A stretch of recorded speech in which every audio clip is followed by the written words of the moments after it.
The specimen. The Xarnathi had conquered 312 species. None had lasted more than 9 minutes under full cognitive extraction. Humans were expected to last less. Inside the sterile mine theater chamber aboard the dread ship Krexelthuan, High Inquisitor Varric floated in contemplative stillness, his sensory nodules curled and pulsing. The captured biped, designation, human, Elias Rook, lay unconscious, strapped to the neural slab. His form was unimpressive. Primitive musculature. Oxygen blood-based. Scarred in several locations, but no augmentation, no psionics. A blank slate. One of the last remaining defenders from a doomed Terran colony. This was not conquest. This was cleanup. Initiate contact, Varric hissed, clicking through subvocal tones. 3 Cognosciphon adepts surrounded the slab, extending their neural tendrils toward the human's cortex. A luminous grid flickered to life, connecting minds. Varric's own thoughts stretched outward, pressing into the prisoner's consciousness. The human stirred. Connection locked. Sensory bridge opened. The Inquisition dove into the human's mind, and hit a wall of screaming static. Not fear. Not pain. Noise. Blistering metal guitar riffs. Shouting. Laughter. A memory of someone jumping out of a dropship with a grenade in their mouth. Not screaming, but laughing. A grandmother teaching a child how to punch a bully without leaving marks. A tattoo needle buzzing on skin. A slow chant. Do it harder. Bleed better. One of the adepts gasped. Blood leaked from his ears. He collapsed. Varric pulsed alarm tones. Stabilize. Too late. The second adept was screaming, babbling nonsense, something about fire and a clown made of teeth. The third tried to sever the connection. The human locked eyes with Varric. He smiled and said, "You picked the wrong day to go spelunking, Squidface." Time since capture, 7:46. Cognitive breach level, red, 7. They severed the bridge. The chamber lights flickered as the containment field struggled to regulate the psychic recoil. Varric's mantle wilted slightly, the first visible sign of weakness in his decades-long service. "This is not possible," he muttered. "Shall we alert the core mind?" an officer asked. "No," Varric snapped. "This is a feral anomaly. We adapt." He approached the slab. The human was awake now, bruised, bloodied, but calm. Far too calm. "Elias Rook," Varric spoke aloud, activating translation filters. "You will be disassembled, mentally and physically. There is no resistance you can mount. All minds yield in time." Rook blinked slowly, then grinned. "Buddy, if you're gonna monologue, at least buy me dinner first." Varric did not understand the reference, nor the sarcasm, nor the utter lack of fear. He gestured for the secondary array. Deep layer memory scraping. Maximum penetration. The machine descended. Needles hovered above Rook's skull. He didn't flinch. Time since capture, 12:09. Cognitive depth, layer 4 of 6. Subject reaction, laughing. The next wave of extraction found combat deployments. Varric watched through the link, humans in trenches, charging against plasma fire, throwing themselves atop explosives. Not out of desperation, choice. One human screamed a battle cry, lit himself on fire, and tackled a Xarnathi tankwalker off a cliff. Rook's thoughts were chaotic but vivid. Personal loss laced with pride. Duty fed by cynicism. And beneath it all, an unrelenting, electric will. It wasn't rage. It was something scarier. Refusal. Another adept collapsed. His mind didn't shatter, it melted. Time since capture, 1833. Vessel status, psi distortion contained, barely. Mental integrity of interrogation team, 47%. "I don't get you people," Rook said aloud now, his voice raw. "You read minds. You expected me to break. Instead you walked into the middle of my worst memories and I'm the one comforting you." Varric stared at him. "What are you?" Rook leaned forward as far as the restraints allowed. His smile was cruel now. Cold. "I'm from Detroit." He didn't explain further. The lights dimmed again. One of the consoles sparked. Varric backed away, tendrils shaking. This was not cleanup. This was not conquest. This was the beginning of something else. And he was 10 minutes too late to stop it. Time since capture, 2100 hours. Empire status, unstable connection detected in the mind web. Subject status, hostile. Contained, but not controlled. Cliffhanger. Rook closes his eyes and begins humming an old Earth War song. It bleeds into the psychic grid like radiation. Varric whispers, almost to himself, "This cannot last." Unfolding the beast. Time since capture, 2107. Subject, Elias Rook. Status, conscious, non-compliant. Xarnathi cognitive status, degrading. High Inquisitor Varric hadn't slept in 3 standard rotations. Not that his species required rest, under normal circumstances. But ever since the human had been dragged aboard the Krexel Thuan, nothing had been normal. 4 minescrapers destroyed. 7 adepts comatose. The containment AI had begun playing music on its own, something called Fortunate Son, and no one could figure out why. And now, worst of all, the DreamNet was contaminated. The mindweb, once flawless and interconnected, had developed nodes of instability, wild, unstructured thought patterns infecting adjacent minds. Centers of unrest. Entire ships had gone silent. Something was spreading. And it all began with a man chained to a slab in interrogation cell 9. Varric entered the chamber alone. Rook sat upright now. The restraints were still engaged, but he didn't fight them. He didn't need to. His power wasn't physical. It was infectious. "You're persistent," Rook said, his voice raspy, amused. "I figured you'd jettison me by now." "We do not negotiate with contaminants," Varric replied coldly. "Good. I hate bureaucracy." The High Inquisitor activated a new protocol, cognitive layer inversion. It would not extract memories. It would inject illusions, fabricated realities, controlled dreams. "This will not be pain," Varric warned. "You will simply fade." "Been there," Rook said with a shrug. "Let's dance." They plunged into the mindspace. At first, Varric controlled everything. The environment manifested as a peaceful Terran village, green fields, calm skies, empty streets. A quiet life, stripped of trauma. No weapons. No war. "Comfort," Varric said, standing beside the illusionary form of Rook. "Humans crave it. We will offer it." Rook looked around. "Nice rendering. But you got the grass wrong." "What?" "It smells like apples. Should be worms and gasoline." The sky cracked. A ripple tore through the perfect illusion. Smoke drifted in from nowhere. Sirens began to wail. Varric felt a spike of resistance. He pushed harder. The dreamscape reasserted, a family picnic. Peace. Laughter. Parents smiling. Rook blinked at the figures. Then grinned. "They're both dead." The picnic caught fire. Time since capture, 26:44. Dream space status, inverted. Human resistance. Active infection. Suddenly, Varric wasn't in control. The landscape shifted. Rapid, erratic, unstable. Now it was a battlefield. Then a childhood home.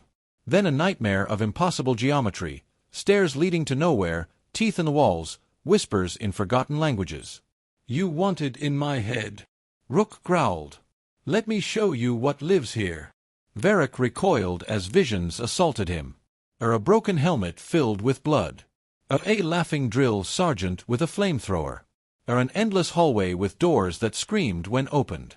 A creature made of patriotism and spite dragging a flag across stars.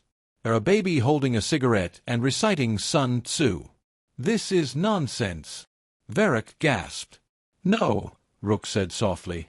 "This is America." Dream space breach, spreading. Mind web stability, critical.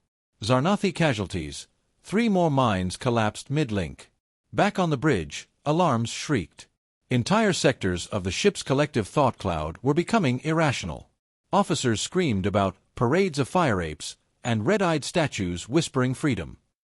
One of them tried to eat a console. The AI shut down self-governing logic. Emergency isolation orders were issued across 6 nearby ships. Too late.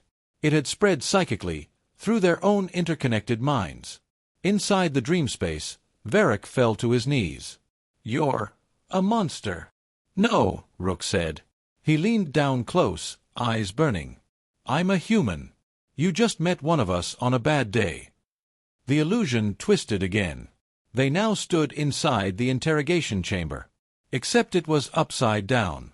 The walls dripped oil, and above them floated a billboard with the words, "If found, return to hell." "You're not in control," Varric whispered, terrified. "Not anymore," Rook said. "You came looking for obedience. You found creativity, the kind that survives extinction and keeps laughing through the trauma." Time since capture, 32:18. Xarnathi mental network status. Corrupted. Containment order. Authorized for termination. In the physical world, klaxons howled. A biohazard warning flashed over every system. The bridge crew screamed for emergency ejection protocols. A final directive was sent. Jettison the human. Destroy the cell. Sever the mind link. But by the time they hit the button, Rook was already gone. From the cell, yes, but not from the system. He had mapped their entire psychic infrastructure like a blueprint. And now he had access. Time since capture, 34:00. Human subject ejected in Pod 19. Mind infection level, ongoing. As the escape pod drifted into space, Rook activated a hidden beacon inside his boot. "Corporal Elias Rook, reporting in," he said calmly. "Captured by hostile empire. Situation handled." He leaned back and hummed a tune. Inside the Xarnathi network, the humming began echoing uncontrollably across 14 ships. Collapse of the mind web. Time since capture, 37:10. Xarnathi Empire status. Systemic contagion detected. Human subject, escaped via Pod 19. Threat level, Omega. Admiral Xarnathi of the Xarnathi Ascendancy stood before a holographic display of the Empire's psychic lattice. Or what was left of it. 37 dreadships had gone dark. Not destroyed. Not attacked. Just quiet. Comatose crews. Blank AI cores. Psychic screams frozen mid-thought. Dozens of warthought nodes were now transmitting nonsense. Terran slang, football statistics, fast food jingles. The lattice was breaking, and it all traced back to one anomaly. Elias Rook. A single human. "How did this happen?" the Admiral snarled. Varric stood before him, still twitching, his usually smooth nodule skin now marked by erratic pulses. His voice cracked. "We underestimated the human mind. We thought it fragile. Linear. It is neither. It's unstructured." Xarnathi spat. "No. It's adaptable. It weaponized trauma." Back in orbit, Pod 19 sailed silently toward a dead Terran satellite. Rook sat cross-legged inside, fingers tapping against the metal floor in rhythm. He wasn't trying to escape. He was waiting. Across the Xarnathi communication grid, random fragments of his memories, words, and emotional imprints spiraled outward, corrupting the once-perfect mind network. But the Xarnathi didn't know the worst part yet. Rook was still connected. The initial mind bridge hadn't closed. It had mutated, spread. And the more they tried to contain it, the deeper it burrowed. Time since capture, 39:20. Mind lattice infection, 68%. Common symptoms, hallucinations, defiance, irrational loyalty to the subject, aggressive curiosity. Most frequent phrase, "Let's see what happens if I push this button." Admiral Xarnathi issued Protocol Black Rain, shut down the entire lattice. Sever every psychic relay. Purge every ship that showed signs of infection. But it was far too late. The infected weren't afraid. They were laughing. On dreadship Krexelthuan, a junior tactician named Zik fell to the floor, clutching his face. He began scribbling symbols on the wall, not Xarnathi glyphs, but Earth letters. How many licks to the center of a nuclear device? No one knew what it meant. Then he detonated the ship's reactor. Infected crew across 6 systems began reenacting human wargames, creating makeshift weapons and yelling for the memes. Entire Xarnathi soldiers were trying to high-five each other and re-enlist with something called Space Force. No Xarnathi knew what Florida was, but they were terrified of the word. Varric collapsed in the command spire. His mind echoed with thousands of overlapping rooks, all slightly different. One a bartender, one a soldier, one a tattoo artist, one a burned-out poet quoting Shakespeare and shotgun schematics in the same breath. One phrase rose from the chaos. "You shouldn't have let us talk." Time since capture, 41:30. Empire status, irrecoverable infection confirmed. Core worlds, silent. Dream nexus, offline. Admiralty consensus, fall of the Empire imminent. In his pod, Rook received a ping. A low-frequency Earth military signal. Someone was listening. He grinned. "Patch me through," he whispered. Aboard the UNS Resolute, Commander Tanaka squinted at the incoming transmission. "Who the hell is that?" Signal ID matches one Corporal Elias Rook. MIA, presumed Kia, 3 months ago. "Put him on." The screen lit up. Rook's face appeared, bruised, tired, but smiling. "You all miss me," he said. Tanaka blinked. "Where are you?" "In a pod. In orbit. Just finished dismantling an empire from the inside." A long pause. "You what?" "They captured me. Tried to break me. Instead, I broke them. I need pickup and a burger." The bridge crew of the Resolute just stared. Then Tanaka laughed. "Course to intercept. Get our man home." Time since capture, 43:00. Empire mindweb, fully collapsed. Human subject, en route to extraction. Final Xarnathi status message. "We opened the door to a cage. The creature inside didn't escape. It invited us in. Debrief and dominoes. Location, Earth, Orbital Debrief Center, Secure Zone 7. Time since capture, 87 hours. Subject, Corporal Elias Rook, recovered. Status, debrief commenced. The lights were too bright. Elias Rook squinted under the sterile glare of the debriefing room. 4 UN officials sat behind a one-way transparency panel.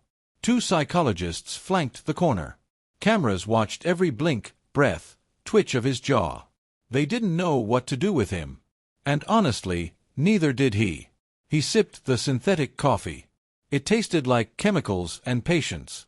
The lead interrogator, Major Celine Drax, folded her hands. "Corporal, what exactly did you do to them?" Rook smiled without humor. "I gave them what they asked for." "Which was?" "My mind." She hesitated. "You're aware the Xarnathi psychic network has completely collapsed? 13 systems are dark. Entire fleets either shut down or turned on themselves." "I'm aware," Rook said. "I felt it when it happened." There was silence. Then, "Explain." Rook leaned forward. "They hooked me up to their hive, some kind of neural mesh that connects their whole species. They thought I'd fold. That I'd panic. Instead." He looked up, eyes gleaming with something fierce and ancient. "I gave them a human soul at full volume." "What does that mean?" another officer asked. Rook took a breath. "I gave them contradiction. Humor. Guilt. Glory. Regret. Sarcasm. Childhood trauma wrapped in action movies and rock ballads. I gave them war and poetry. Rage and laughter. Things they couldn't quantify." "You infected them," Celine said, awed. "No. I introduced them." He set down the cup. "To us. Global Military Intelligence Report. Xarnathi Empire status. Collapsed governmental structure. Remaining forces, leaderless, disorganized, many entering orbit and broadcasting surrender signals. Estimated power vacuum, galactic scale." As the UN panel scribbled notes and whispered among themselves, Rook sat still. "Calm. Quiet." Inside his head, echoes still lingered, alien thoughts once vast and pristine, now cracked like glass mosaics, scattered with Terran graffiti. They had touched a human mind. And it had undone them. "You're a war hero," one of the officials said. "Maybe the war hero." "Yeah," Rook muttered. Feels more like I just committed psychological genocide. Selene looked at him carefully. Do you regret it? Rook thought. No. I regret that they made it necessary. Outside the chamber, global broadcasts lit up. The fall of the Xarnathi was being reported across systems. Human colonies were celebrating. Independent species once enslaved were rising up. Interstellar trade was rerouting through Earth. And beneath it all, something else was shifting. Humanity was no longer prey. It was now a power. 3 days later, in a private meeting on the moonbase, Rook stood with Admiral Tanaka and a few top-ranking Earth leaders. We've intercepted messages from surviving Xarnathi enclaves, Tanaka said. Some are calling you the Mind Eater. Others say you're a myth. A planetary weapon. They're not wrong, Rook muttered. We need you to help shape the narrative, Tanaka continued. People are scared of you. Rook gave him a long look. Good. Why? Because if they're scared of me, they'll think twice before coming back. I'm not the weapon. I'm the warning. In the following weeks, humanity launched dozens of diplomatic vessels into Xarnathi space, not with apologies, but with offers. Reconstruction. Guidance. A seat at the new table. The once great empire, fractured and terrified, had no choice but to listen. And behind every transmission, every negotiation, one name echoed like thunder across the stars. Elias Rook. On the coast of New Alaska, far from the military zones, Rook sat on a lonely pier. The ocean moved like thought, cold, deep, always pulling. Beside him sat Selene. Do you sleep? She asked. Sometimes, he said. Other times, I remember. Their minds. He nodded. They were beautiful, in a way. Cold, but ordered. Almost peaceful. She let that sit. Do you ever wish you'd let them win? Rook looked at the horizon. No. Because they never came to understand us. They came to own us. And what do we do now? He smiled. Now. We build. But we don't forget. Far above them, a Terran dreadnought passed across the stars. Its name etched along the hull in bold white. UNS Rook. Final entry. The alien empire enslaved a human. It lasted 43 minutes. Postscript. The war ended not with fire, but with thought. One man's unbreakable humanity outlasted a galaxy's cold logic. And now, humanity writes the future, in its own unpredictable, unstoppable way.